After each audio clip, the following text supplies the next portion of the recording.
காது அறுவை சிகிச்சை பண்ணுறோம். அதாவது காதில் வந்து செவிப்பறையில் ஓட்டை இருக்குது, இல்லை வந்து சதை வளர்ந்துருக்கு, கொலஸ்ட்ரட்டோமா அப்படின்ற சதை. இது பண்ணால் வந்து காது கேட்குமா டாக்டர், காது குறையுமா, கேட்கறது தன்மை குறையுமா அப்படின்னு கேட்குறாங்க. ஹாய், நான் உங்கள் டாக்டர் ஜானகிராம் பேசுகிறேன், ராயல் பேர்ல் ஹாஸ்பிட்டல்லேருந்து.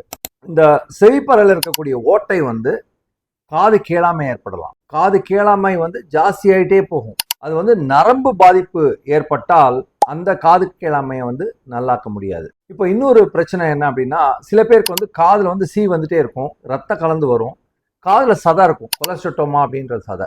அந்த சதை இருந்து என்ன ஆகும் அப்படின்னா, ஃபர்ஸ்ட் எலும்பெல்லாம் அரிச்சிரும். எலும்பு அரிச்சிச்சுன்னா அந்த காது கேளாமை ஏற்படும். கொஞ்சம் கொஞ்சமா அதை நிறைய பேர் விட்டுறாங்க. நிறைய பேர் என்னன்னா காதுல சீவறத ஒரு பொருட்டாவே எடுக்கிறது இல்லை. அப்புறம் காது கேளாமை வந்தோம்னா, சார் மிஷின் வைக்கணும் அப்படின்னோடனே டென்ஷன் ஆயிடுறாங்க. ஏன் சார் மிஷின் சொல்றீங்க, ஏதாவது பண்ணி காதை சரி பண்ணுங்க அப்படின்னா கண்டிப்பா பண்ண முடியாது.